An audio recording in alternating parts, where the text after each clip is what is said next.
Welcome back, everyone. It's Charlie. This will be my full DC Creature Commandos Episode 4 video. There were a whole bunch of Easter eggs, cameo scenes, references, a lot of Superman, Justice League characters, like future live-action DCEU characters, like really big characters, the Holy Trinity, Batman, Superman, and Wonder Woman that will appear in live action soon. There are a bunch of other characters too, so I'll explain who everybody is and like how all this is meant to connect, because obviously this is on the eve of them releasing the new Superman trailer. Like, James Gunn literally just released that new trailer. I've already done a video for it, so I'll link it at the end of this. But you can see that they very clearly wanted to release this episode with a look at all those future big DCU characters in the Superman trailer around the same time. This whole series, Creature Commandos, is like the first totally canonical series to James Gunn's new rebooted DC universe. So that means all the really crazy stuff that they referenced during this is canon to the live-action DCU, because they're doing it MCU style, where most of the live-action versions of characters and actors come back to play their characters in the animated series too. It's not always a one-to-one case, but usually that happens.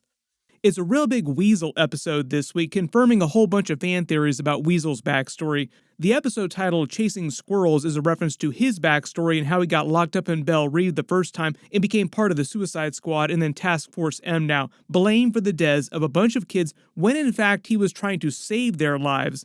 And it sort of tees up one of the big themes of the episode being misunderstood villains, or people who aren't necessarily villains to begin with in the first place. Cersei is meant to be another example of that, like her storyline is meant to parallel Weasel's in the episode, where she's actually trying to help people by killing the princess, and basically tells that to Amanda Waller, like, I'm showing you the future, I'm not lying to you about this future, this is definitely what's going to happen if we don't kill the princess.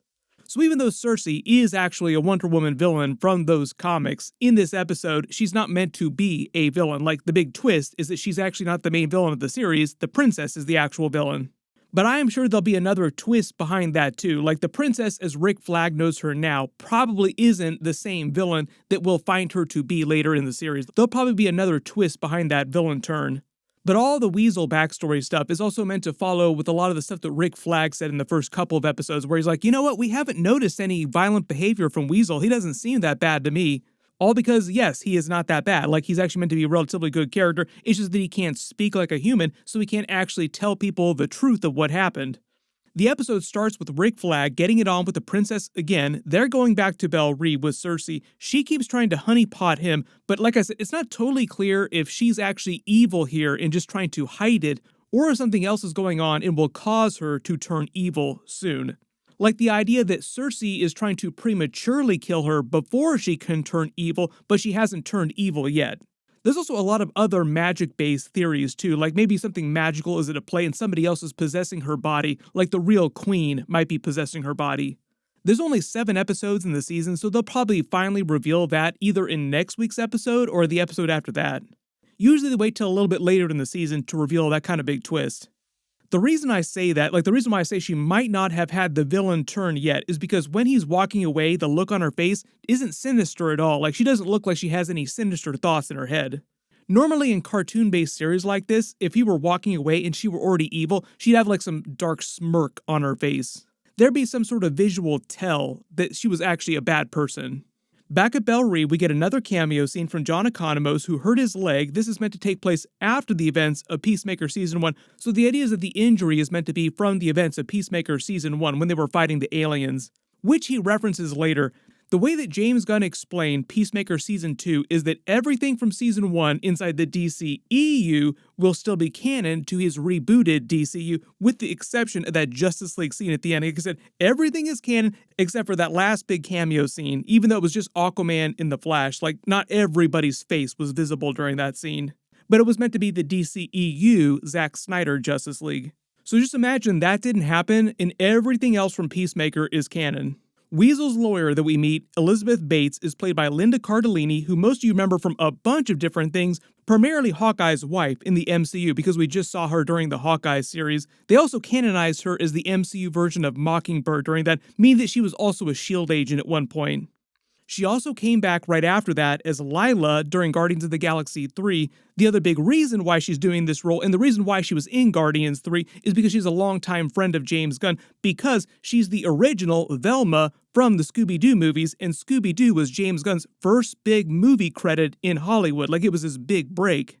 One of James Gunn's big things, too, is having his friends cameo across all of his series. So, like, if you start in one of James Gunn's movies early on, chances are you're going to show up in one of his later movies, too. This is also why you see people like Michael Rooker, people like Nathan Fillion doing a ton of stuff with James Gunn's movies across the years. Not just the Marvel stuff, but like all of his movies. Just because of all the Superman trailer energy going on today, just too bad that Henry Cavill did not make that friend list of James Gunn, make it back into the DCU. But maybe someday he will come back. He did say a long time ago, when he basically got fired as Superman, that there would be the chance for him to eventually come back to the role. Even though it's a huge bummer, he does have that huge Warhammer series at Amazon that he just announced that he was doing. Speaking of which, thank you to Warhammer 40,000 Tacticus for sponsoring this week's video. It's a mobile turn-based strategy game that's free, set in the universe of Warhammer 40,000. They just celebrated their second anniversary, they added new playable factions from the lore all the time. They just released the Gene Stealer cult in the Blood Angels. There are currently 17 playable factions with over 70 legendary champions like Mephiston. He's the only Blood Angel known to have suppressed the Black Rage, resurrecting from near death with exceptional strength and speed. Tacticus is one of those games that's easy to learn but difficult to master due to its complex system of overlapping passive abilities as well as powerful active abilities that can turn the tide in even the hardest of battles. Team up with your friends or play against them in high-stakes PvP battles, or play solo to level your team up. If you get stuck on any particular part of the game, play in story-based campaign modes. They're regularly adding new events, and because of the holidays this month in December, the famous Red Gobbo is being added to the game for Grotmas, which is basically the Tacticus version of Christmas.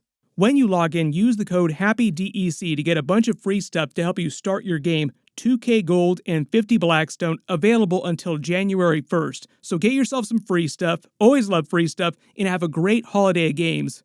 She says in the DCU she's just a lawyer working for the Freedom Project trying to advocate for Weasel because she doesn't believe that he was guilty of what they accuse him of. Turns out correctly so. John Economos lies, says she can't see him because he's sick, when in reality he's in a foreign country with Task Force M, which they play for another joke because John Economos is terrible at lying. She calls him out. They also made jokes about this during Peacemaker Season 1.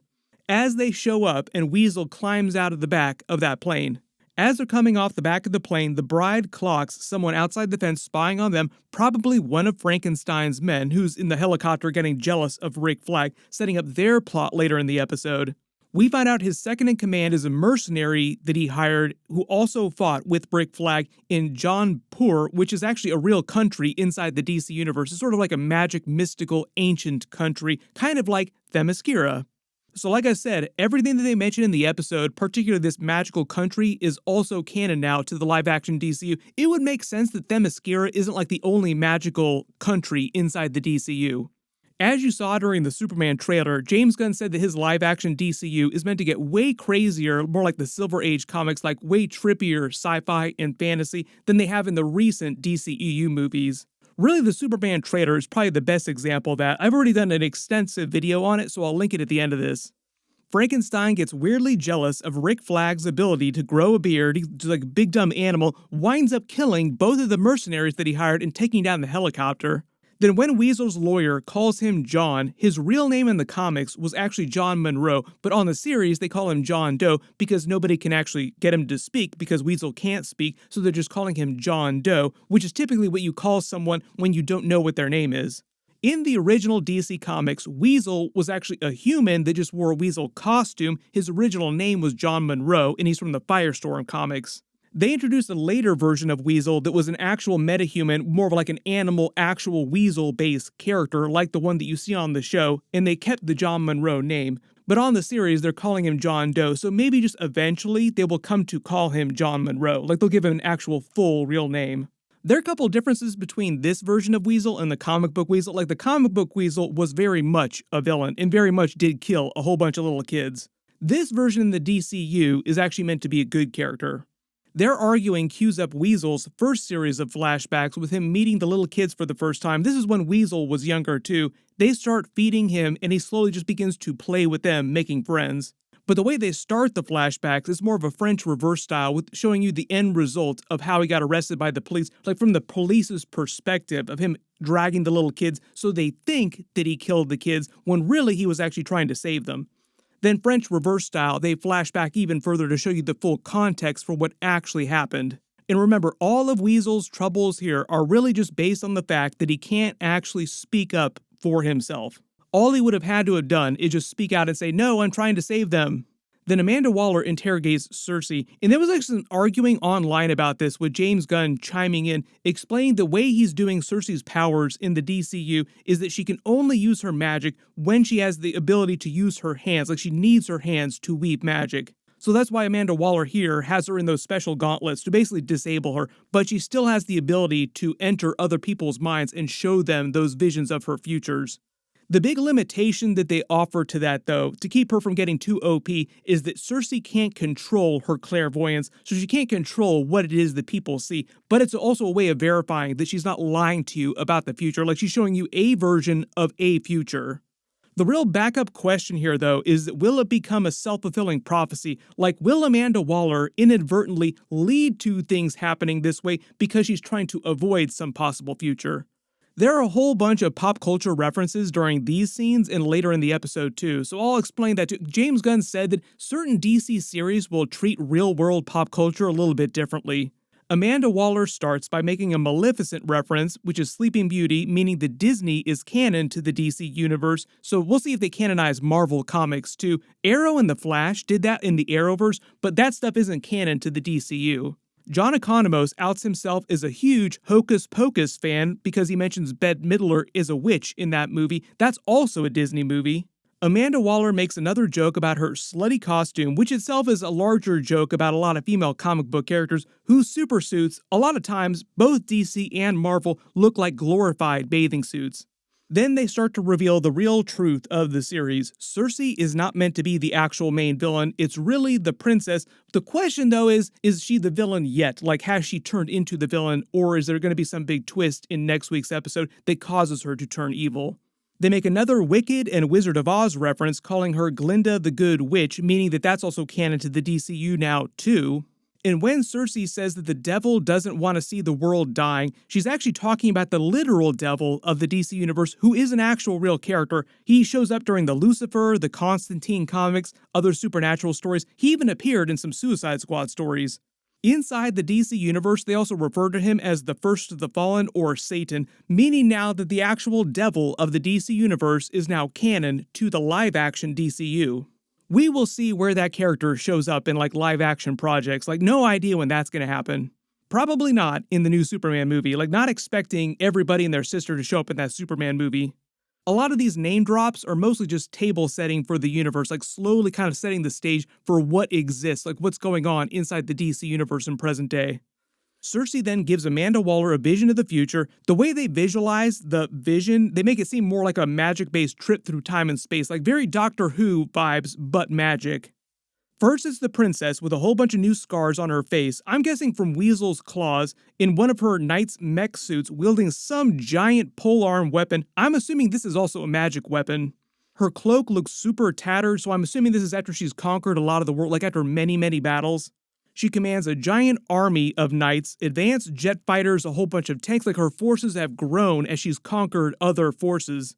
This first place where she drops a whole bunch of bombs is meant to be New York City.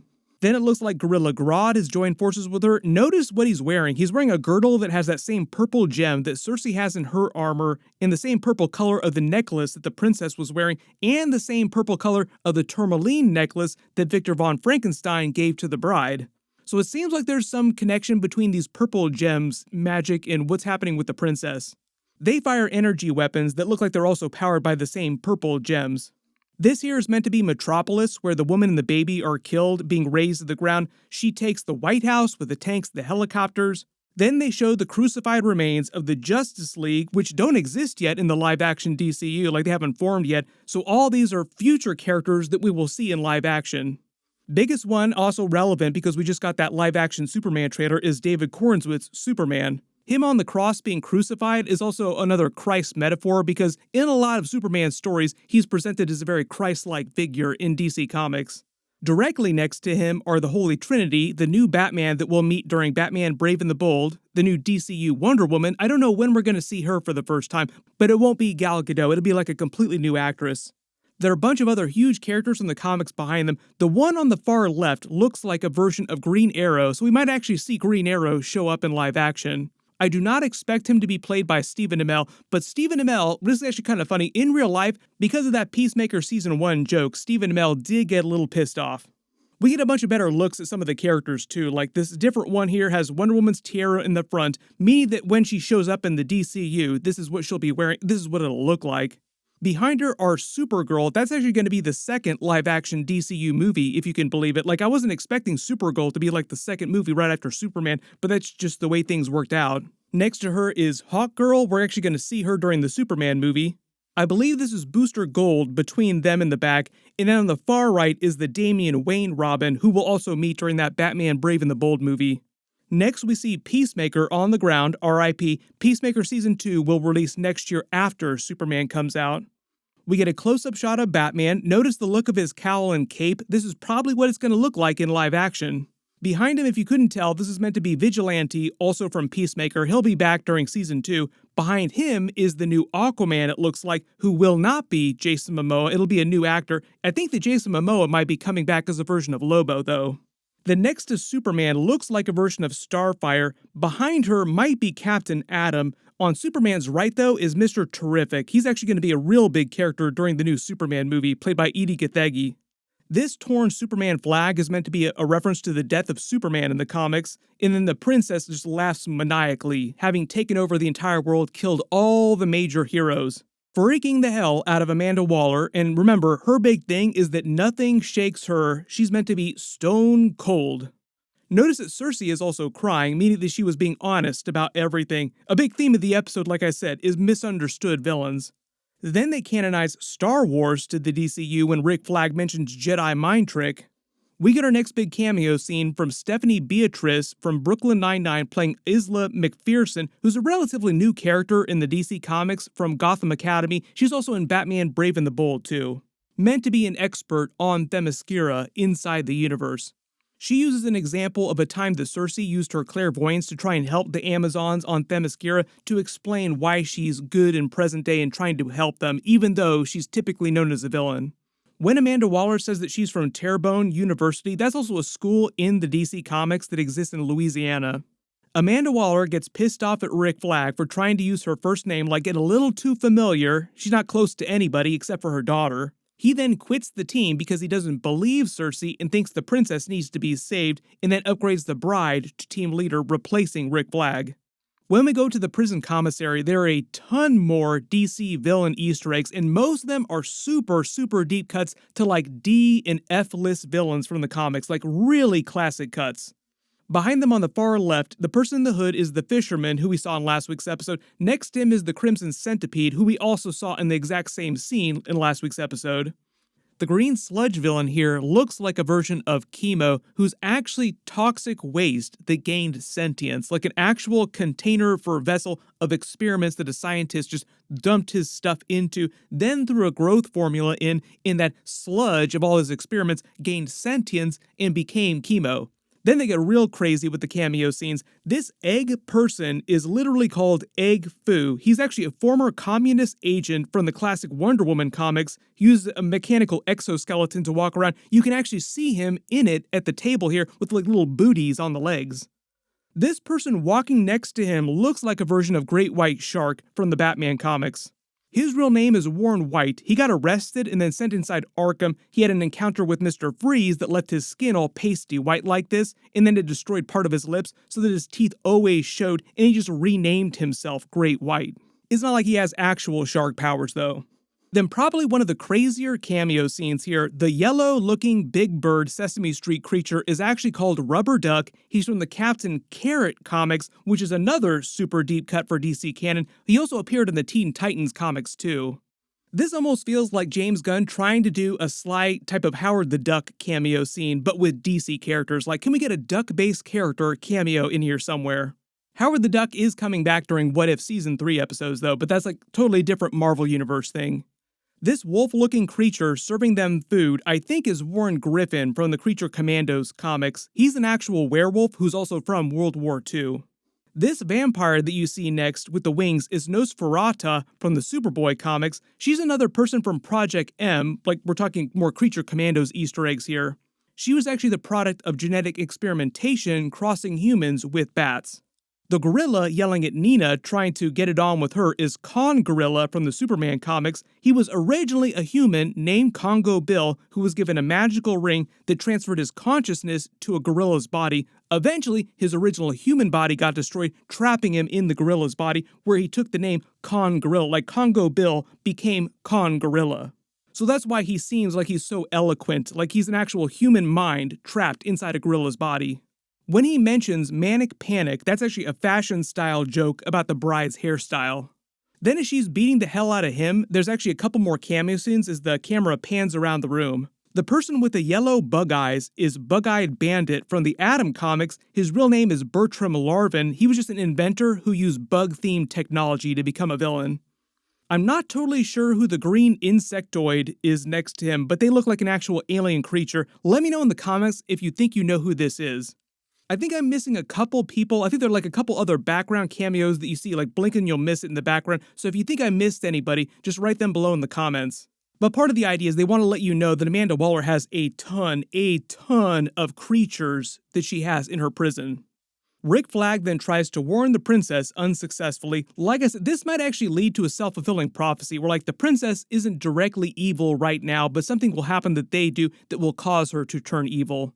When they show his home address of 9608, they focus on that number for a weirdly long amount of time, making me think that this is a big comic book Easter egg. Usually when they show license plate numbers or like numbers on signs in movies or TV shows, it usually winds up being a comic book reference. They had that funny scene of him fighting Frankenstein with him in the tiny clown-looking car. That's the vibe they're going for, a clown car. All the trophies here in the case probably belonged to his son, Rick Flagg Jr., who Peacemaker killed during the Suicide Squad movie. James Gunn said that they'd address that during Peacemaker Season 2 because Frank Grillo's Rick Flagg Sr. character will show up during Peacemaker Season 2. You see him in the trailer right here. We'll also see his character in live action again during the Superman movie like we just saw him in the Superman trailer. They have the follow-up joke about him trying to shoot the bullet through one of his eyes where he's not indestructible. Their whole fight here with Frankenstein thrashing him around feels coded for Hulk vs. Loki in the Avengers movie. He finally talks some sense into him to clear up their misunderstanding over tea, not coffee. Frankenstein, big tea fan apparently. Also a big fan of romantic movies, canonizing a couple more movies to the DCU and a couple big actors. First is the Titanic movie, now Leonardo DiCaprio and Kate Winslet canon to the DCU. Then When Harry Met Sally, the metaphor that Frankenstein makes is the whole idea is that he and the bride are destined to be together, but they just, at various times, they are not together. With it being very clear that the bride wants nothing to do with him, like he's completely mistaken, like she never loved him, never wanted to be with him. Rick Flagg instantly clocks that Frankenstein is completely crazy and totally wrong about the bride's feelings about him, but decides he's going to use his help to get back to the princess. Like, can you help me for a hot second? I need to get back to the princess. Then while the team is on their way back to kill the princess, Weasel has another flashback to show the rest of what happened to the kids and how they all died. Some rando guy who lives in a shack in the middle of the woods thinks that Weasel is attacking them, calls the police, then tries to follow them into the school. The kids find a bottle of booze inside their teacher's desk. This also feels like a bit of a joke too. Teacher needs a couple belts from the bottle to make it through the day.